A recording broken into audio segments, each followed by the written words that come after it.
Alright everyone, I want to thank you all for joining me once more for another round of Trails of Cold Steel 2. One of the cool things about this game, guys, is that it still manages to capture my interest. Like, even after playing through all of Part 1, you would think I'd take a break from it for a bit and then come back, later on. But no, as soon as I was done with Part 1, I was like, it's time to jump on to Part 2. And here we are, guys. So if anything else, hope you all continue to enjoy. Thank you all for the love and support, and let's continue onwards.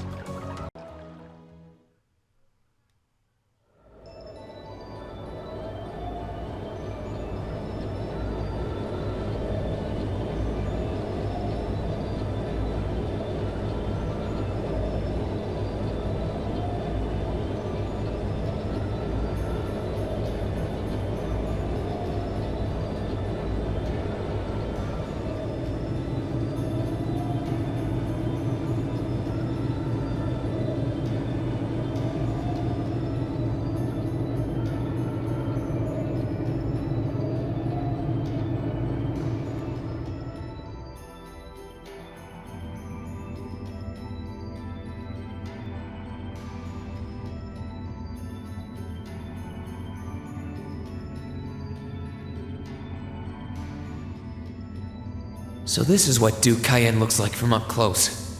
It's hard to believe that I've ended up in the same room as the leader of the Noble Alliance. Although, I guess we did meet back in Legram before the war broke out. Reen Schwarzer. Truth be told, we don't want this war to drag on any more than you do. Really? We only acted as we did, due in part to our dearly departed Chancellor's behavior being far too unreasonable to justify turning a blind eye. He garnered the trust of His Majesty, and in turn misused that trust. He flagrantly disregarded this nation's beloved culture and traditions, treating Erebonia as if it were his own personal property.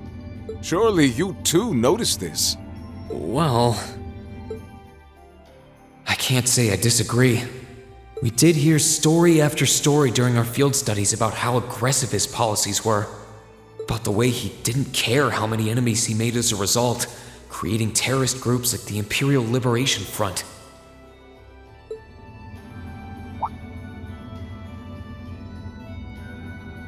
But as I said, the cause of our nation's ills is now gone. Now, all that remains is to turn back the hands of time just a touch, and the good old days of the Empire will be upon us once more. The key to this bright future lies in putting aside our differences and joining hands. Am I wrong? I'm afraid that yes, you are. Do you honestly believe that people can so easily put aside their differences after all the Alliance has done? You occupied Heimdall and effectively took every one of its citizens hostage, imprisoned the Imperial family. And let's not forget how you're now in league with the enemy nation responsible for the destruction of Gorelia Fortress. After all that, the Imperial army would never bow their heads to the likes of you, even if the rest of the population did. My word, I'm afraid there's been a terrible misunderstanding. The Imperial family is simply under our loving protection. They certainly haven't been imprisoned. But that does bring me to exactly why I want you to help us. It does? The Azure Knight is already on our side. But if we had your Ashen Knight as well, that would mean we'd have two of the great knights of Erebonian legend to put into play. Couple them with our Panzer Soldats, and the Imperial Army's armored divisions would cower before us.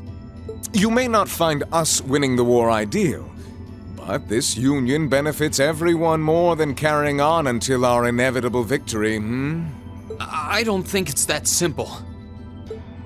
I beg to differ. The presence of Soldats units on a battlefield makes a tremendous difference. What they may lack in firepower and armor compared to tanks, they make up for in mobility and versatility. But more important than even those factors is the psychological impact they have on our opponents. Well...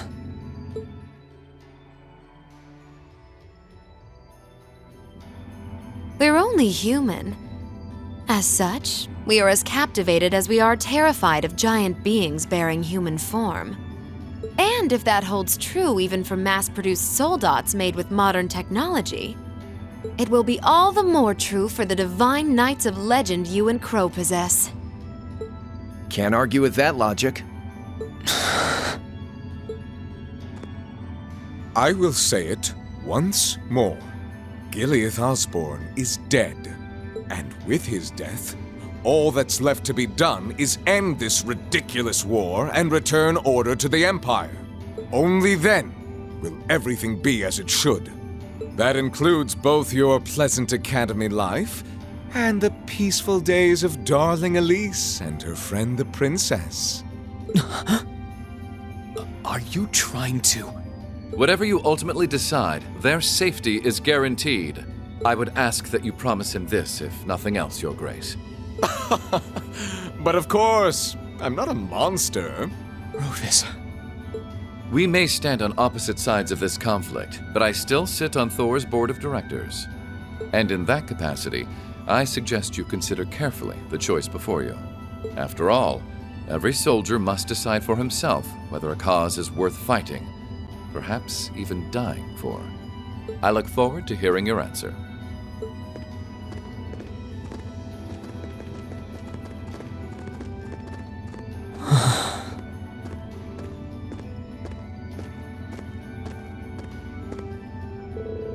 Please come with us, Master Reen. We will escort you to your guest room. Food and refreshments will be provided for you there.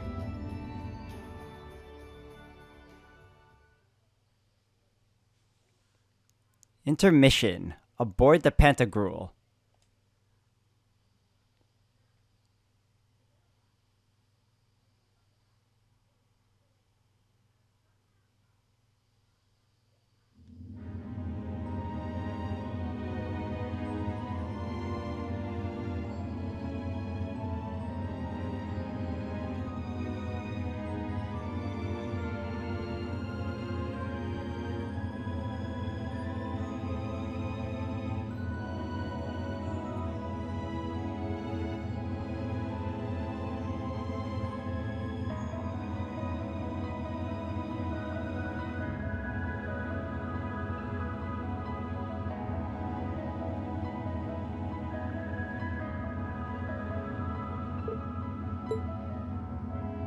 All that's left to be done is end this ridiculous war and return order to the Empire.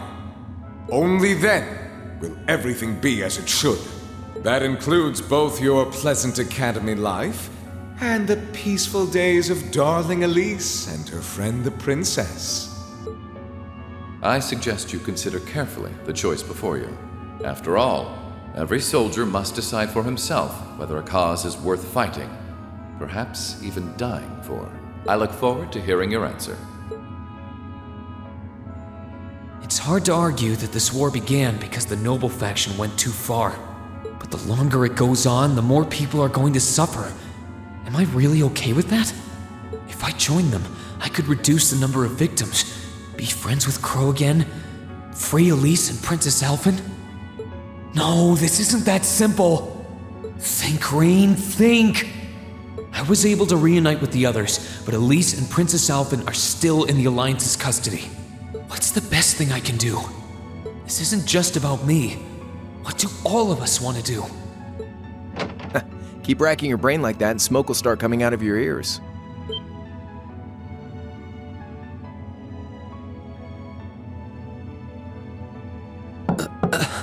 What do you want? Hey now, no need to give me that look.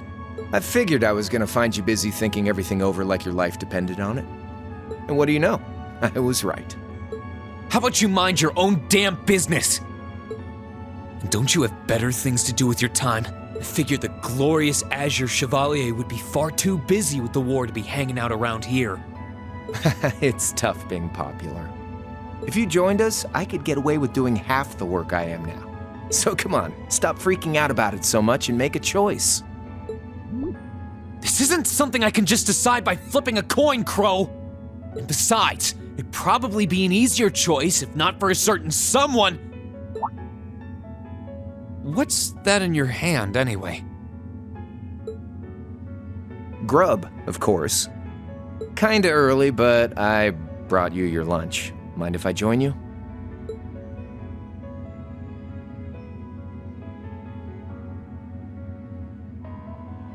hamburgers, fries, and onion rings, huh? I was expecting something more fancy like I had last night. Oh, that kind of food more your thing? Okay then, give me a minute while I go ask the chef to whip something up. No, this is fine. The burger looks delicious. Cool. All right, dig in.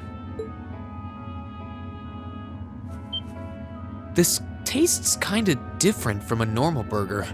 Oh, no wonder. It's got whitefish in it. Yeah, they're called fish burgers. Pretty good, right?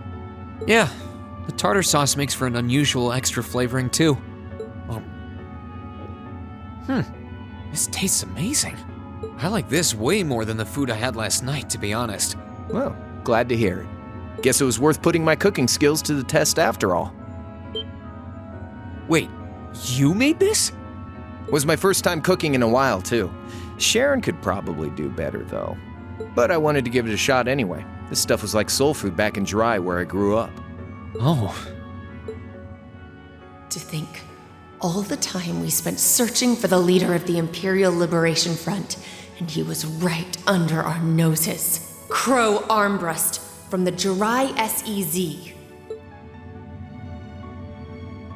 Oh, yeah, Vita was using some weird thing of hers to let you see what was going on, wasn't she? So I guess you saw what happened there. Yeah. Jirai was that special economic zone in the Northwest you guys went to during our August field study, too.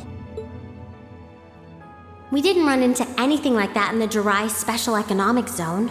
Though, I guess that makes sense seeing as it's under the direct control of the Imperial government and not a noble. I seem to recall that it was annexed 8 years ago. Is that right?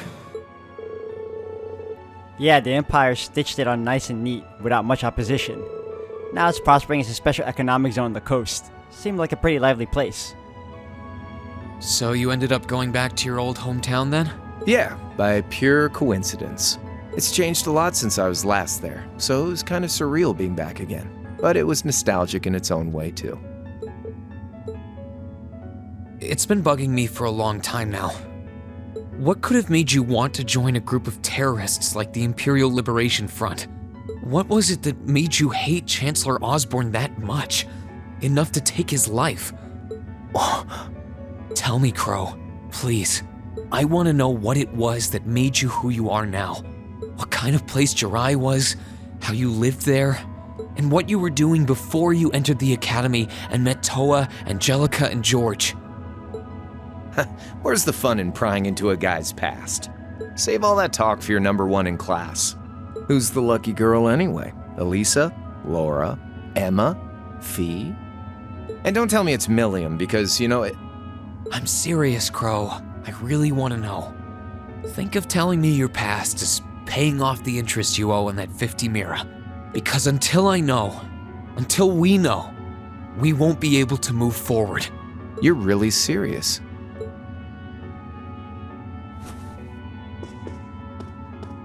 Crow? My past really isn't that big of a deal, you know. It's got nothing on yours, that's for sure. If you find yourself thinking that's all when I'm done, well, I warned you. So, you really want to know? Yeah. Nothing you say will change my mind. Please, tell me. All right, you win. Like I said, it's just your run-of-the-mill sob story. Pick up any history textbook and you'll probably find a dozen others just like it. It's the kind of story that's so common no one bothers to remember it, like it never even happened. Back in those days, Jirai was known as Jirai City. It was a city-state off the coast of northwest Zemuria that prospered through maritime trade with West Erebonia, Northumbria, and Remiferia. It had a population of around 150,000 people, so it wasn't exactly a big place or anything. Because of that, the surrounding nations left it alone and let us live out our days in peace. We were pretty fortunate, all things considered. Until about 20 years ago. That was when the Northumbrian disaster struck, and much of the Principality of Northumbria was turned to salt. And as a result, trade on the northwest shore was reduced to virtually nothing. Day after day, Jirai's prosperity started to fade away. Still, it wasn't all bad. We had our fishing, our historic landmarks, our septium mines. We could make use of those to get trade going again, both to keep our state running and to help out Northumbria. In fact, the one who advocated that approach was the mayor, my grandfather. He was the last mayor Jirai City ever had. He was a stubborn old bastard, but he had this wry sense of humor and was well loved by everyone. I lost my mom and dad early, so he was also my only living relative. He taught me just about everything a guy could know. He was like a mom, dad, and your old master rolled into one, I guess. Anyway, fast forward to 10 years ago. Out of nowhere, we received this proposal from the Erebonian government.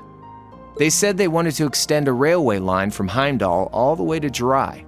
We relied on the sea for trade before, but there wasn't any reason to believe we couldn't benefit from being connected to Heimdall by rail. The proposal drew overwhelming support from the city's council, and as a result, my grandfather was forced to accept. Within a year, the city had all of its old life back and then some. The streets were more bustling than ever. But keep in mind, this was a result of huge amounts of imperial capital flowing into the city. Land and buildings we once treasured were bought up left and right. Everything became a target for investment. People only cared about making money. Something similar supposedly happened in Crossbell too, but unlike there, no opposition existed in Jirai. My grandfather sensed something was off, and he tried what he could to get the situation under control. Then one day, someone blew up the railway line leading to Jirai. Everyone demanded that it be repaired as quickly as possible. Everyone except the imperial government. Instead, they panned our national security arrangements for being insufficient and threatened to withdraw all imperial capital. The city was left in an uproar like we'd never seen. Shares plummeted, and with no one able to ascertain the culprit's identity, chaos reigned. That was when he showed up. Chancellor Gileath Osborne, in his third year as representative of the imperial government, personally came to Jirai. We then received a second proposal. The restoration of the railway and its future security will be seen to by the Imperial Army.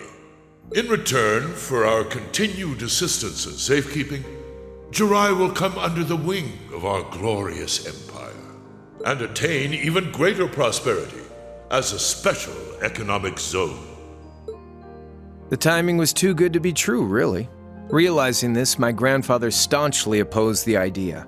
He tried everything he could to convince the city's council to reject the offer. Unfortunately, once you taste the sweet fruit of prosperity, it's hard to want to go back. The council, made up of influential merchants and all their greed, jumped at the offer. And tempted by the elimination of customs, together with the tax breaks from being an SEZ, many of the citizens did too. And during all that, they'd conveniently found a suspect behind the railway incident, my grandfather. He loved Jirai more than anyone, and up till then, its people loved him too. And yet, virtually overnight, he found himself facing the wrath of both the city's council and the citizens alike. Left with no choice, he resigned from his position as mayor, and Jirai formally became part of the empire. Both of these things happened on the same exact day. That was 8 years ago. Naturally, everyone knew my grandfather wasn't the one who did it. They knew who was really responsible. They just turned a blind eye to the truth. See? I warned you. Just your run-of-the-mill sob story. I don't know what to say, Crow. What happened to him after that? Your grandfather. One day, he just up and died. Once he resigned, the whole affair with the railway getting blown up was all but forgotten. He lived comfortably in retirement for about half a year, fell ill, and that was that. He just lost the will to go on, I guess. Like I said, he was the only family I had. I mean, I had plenty of friends even then, but I chose to leave it all behind. I was 13 at the time. I wandered the land, doing whatever I had to get by. That was when I met old Cayenne, who happily indulged my hatred for the Chancellor. And with his financial backing, I went out with the goal to find others who were just like me. That was the beginning of the Imperial Liberation Front. Gideon, Scarlet, and Vulcan were among those I recruited. I had also met Vita then, I only knew her as the woman who would often come to see Cayenne. She guided me to a place below the city of Ortis, and there slept the Azure Knight Ordine. One after another, I overcame the same trials you did with your friends, but alone. And once I'd proven myself worthy, Ordine accepted me as his awakener. That was 3 years ago. I was 16. My preparations complete, I concealed my background and enrolled in a military academy near the capital. Everything I did for the sole purpose of taking the Chancellor's head.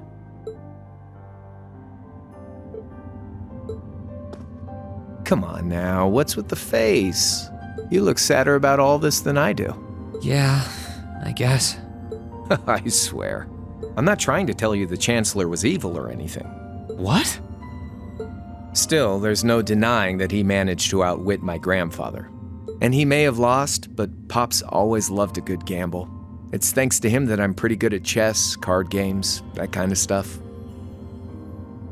I'd say it's fairly normal for a student to want to avenge his master's defeat, wouldn't you? Maybe. At the end of the day, there's no denying this country has problems, and the Chancellor's methods were making them worse. I studied those problems, worked out how to use the situation to my advantage, and then won the game with an all-or-nothing gamble. But when you think of how peaceful Jirai is now, I'd say I've got a duty to clear up the mess left behind by my game too, which means ending this war and restoring peace. So it's only when that's done that my game is truly over.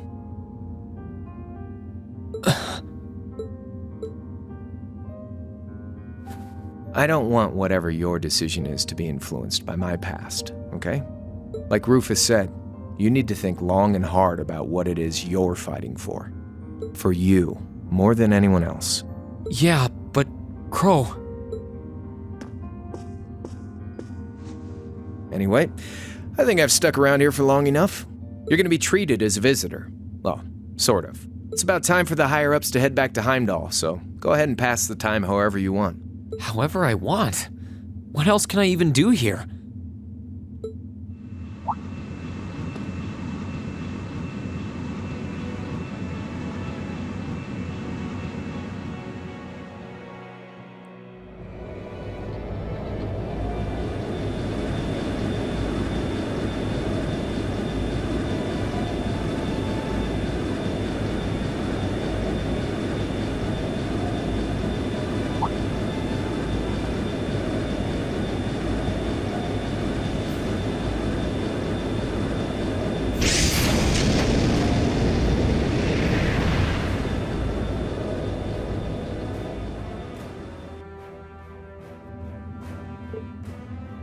There'll be no guards outside your room, so if you want to try and escape, be my guest.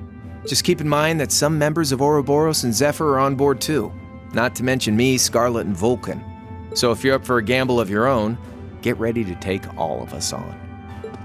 Sounds fun.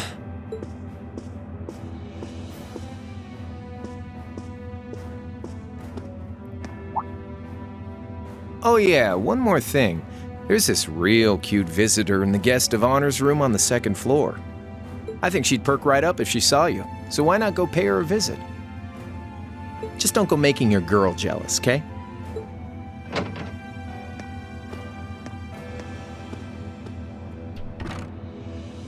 I wonder who he means. He said she's in the guest of honors room.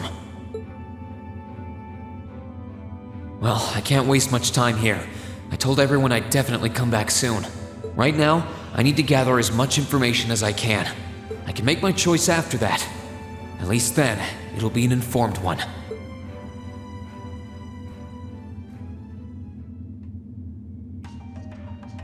Alright, we finally got full reign. I gotta say, that was a long cutscene. It's the only reason why I wasn't talking. I was just listening in and just enjoying it. Let's super save right now.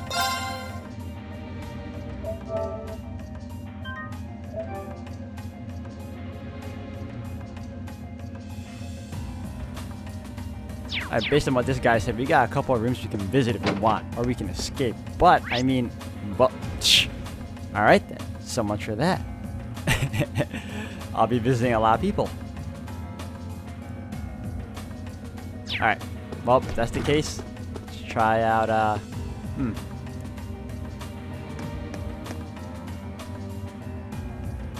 I can sense someone inside.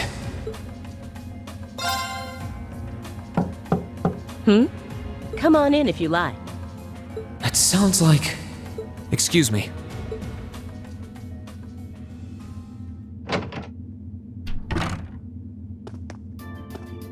Scarlet.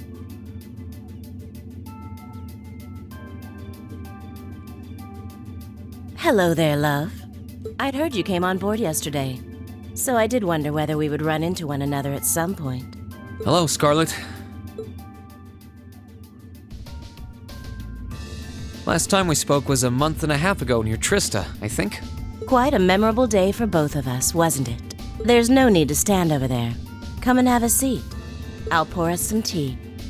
You really don't have to.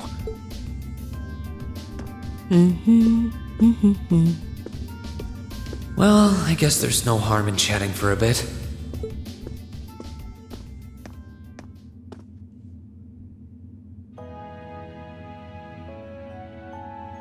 These tea leaves really are wonderful, aren't they?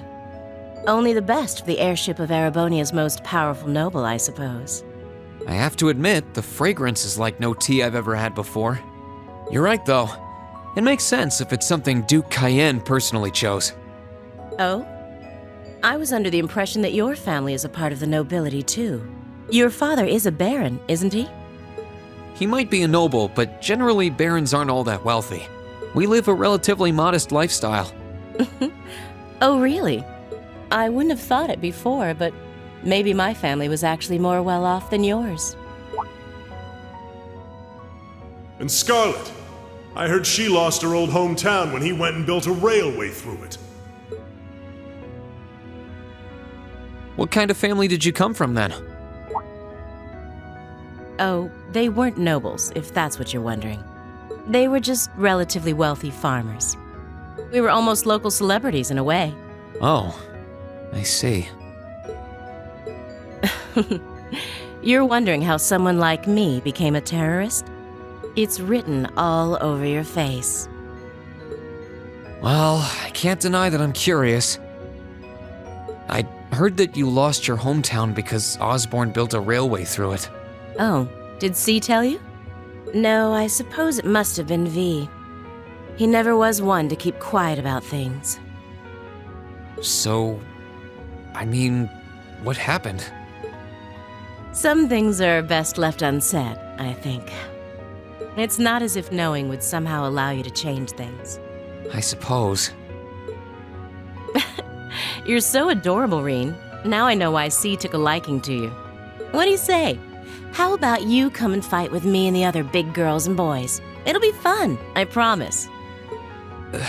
Please stop teasing me. Anyway, thank you for the tea. It wasn't just made with high-quality leaves, it was brewed exceptionally too.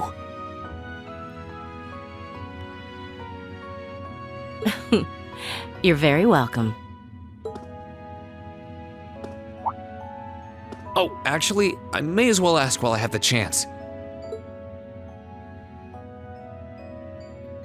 Where did you learn how to use that weapon of yours anyway? It's pretty unique. Oh, that? I suppose it can't hurt to tell you. The holy city of Arteria. The Arteria? Where the high seat of the Septian Church is? That's the one. It's called a Templar sword, and it's a traditional weapon in the church. A few years ago, I was studying to be a sister and was trained in how to use it there. Surely you must be talking about some other church, right? You're telling me there are sisters in the Septian Church who use weapons like that? There are more things in this world you don't know than you could possibly imagine. Well, it doesn't matter much now. I ended up returning to Erebonia before my training was complete. Oh? Anyway, that's all I'm telling you for now. I'll give you the full story if you decide to join us. Sound fair? And if you choose not to join, well, that way has its own charms, I suppose.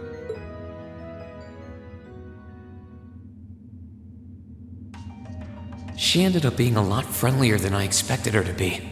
I wonder how much of what she was saying about being a sister was true. She seemed to really hate the Chancellor. I wonder what she intends to do now that he's gone. Alright, it seems like you're going to be doing this with almost everyone here in red. Alright, so it looks like we still got some long cutscenes ahead of us. Okay, we got room. Got you. Alright, next one over.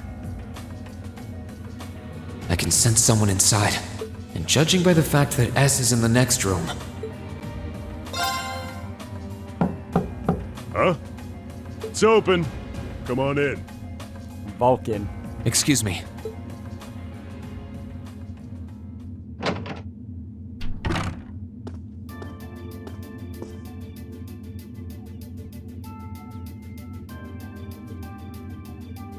Oh, it's you.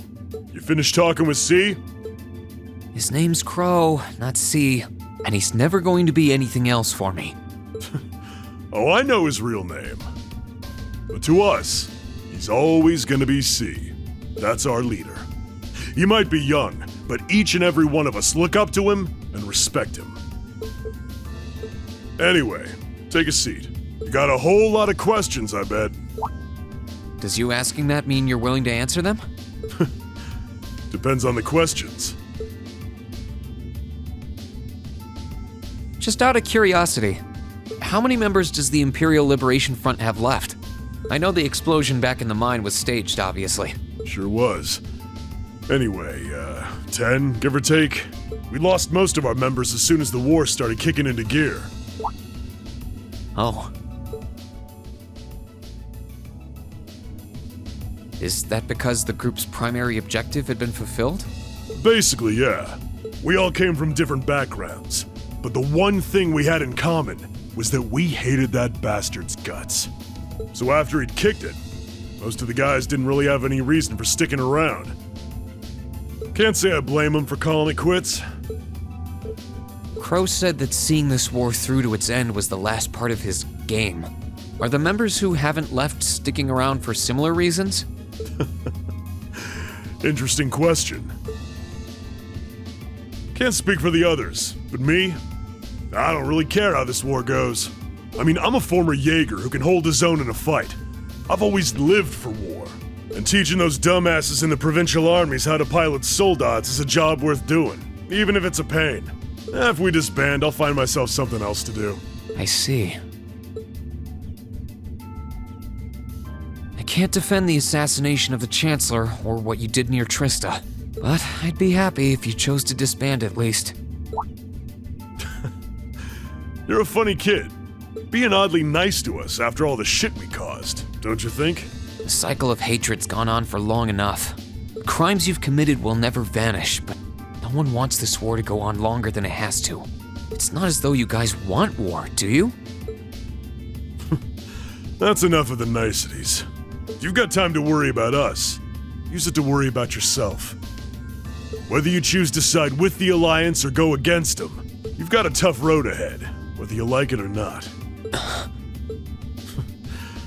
Make sure to think long and hard before you decide. And if we end up as enemies again, show me what you got. On the battlefield, I mean. Excuse me.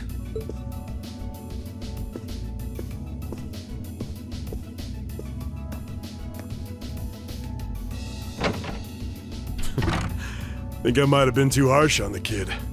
Still... yeah. He's probably perfect for the job.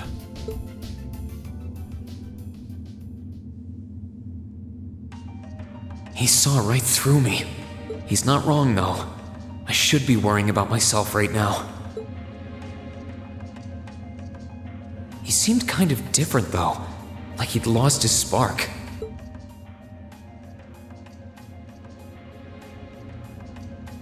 His sole objective in life seemed to be to get revenge for his old Jaeger Corps killed by Osborn. Maybe he's just not sure what to do with himself now that he's done just that? Alright, super save again.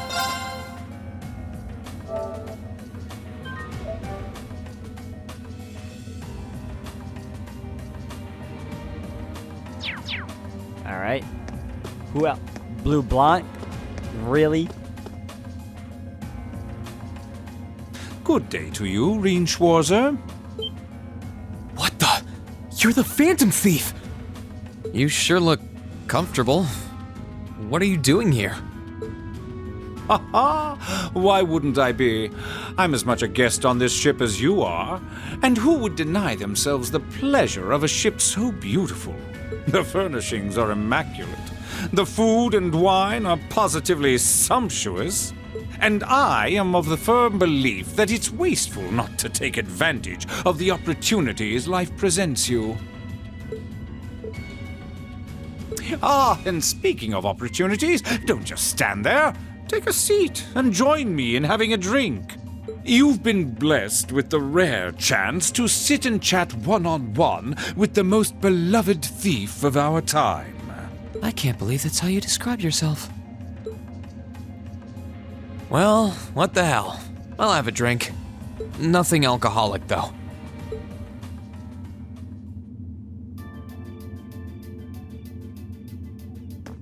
Funny. I didn't realize you'd met Prince Oliver. Ha! Indeed. There are few even among royals whose palate is so refined as his. Between our shared love of beauty and fundamental difference of opinion on the nature of love, he forever remains an endless source of entertainment for me. I suddenly feel very sorry for him. What happened down in Liberl sounds pretty amazing, though. I'd heard there were problems with orbital technology in southern Erebonia at the time, but I had no idea that was why. Ha ha! That magnificent floating city was quite the sight to behold, let me tell you. Oh, how I wish I could have shown it to you. It would have changed your view of the world completely. It really does sound amazing. Wait, why am I sitting here having a friendly discussion with a wanted criminal? He has so many interesting and unusual stories, I got completely caught up listening to them. Ha ha! A thief of my caliber can steal much more than objects, Reen. There. I was able to steal much of your time and your interest. Perhaps I stole your heart as well? Rest assured that did not happen. Your stories were interesting, though, I'll admit. By the way, you wouldn't happen to know where Prince Olivert is now, would you? Last I checked, he wasn't actively fighting against the Alliance. Ha ha! I imagine Duke Cayenne would welcome a man like the Prince with open arms into the Alliance, if he so wished to join. To my knowledge, he was always wary of the Chancellor himself. But I digress. I'm afraid not even I know where he is at the moment. However, I'm inclined to believe that wherever he's hiding, the Crimson Wings is there with him. So the Courageous is missing too, then. Although the Duke's got some nerve if he expects Prince Oliver to side with him after he imprisoned the rest of the Imperial family. But think, these kinds of things are simply what the great nobles of this country have always done. The War of the Lions, too, was brought about by numerous families of some standing backing potential successors to the throne. Emperor Dreikels, as a late arrival to the war, was a mere exception to the rule. I wonder, does Prince Olivert think himself as the second coming of Dreikels?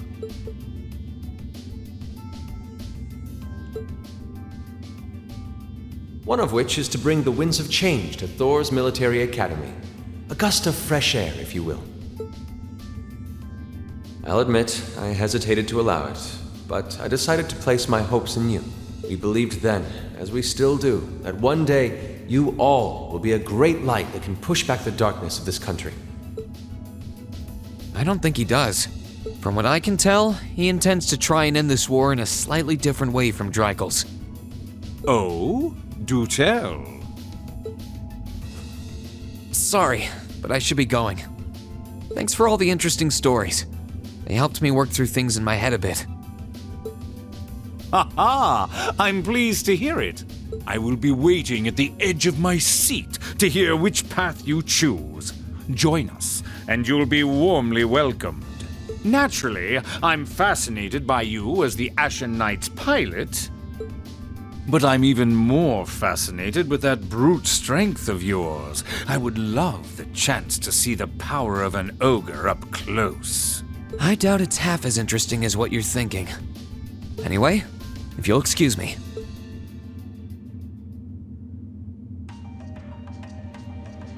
Alright guys, this seems like a good stopping point for now. I'm going to end the video here for today. Thank you all for watching. When we come back, we're going to continue on and finish up speaking with everyone here, and then possibly find a way out of the ship.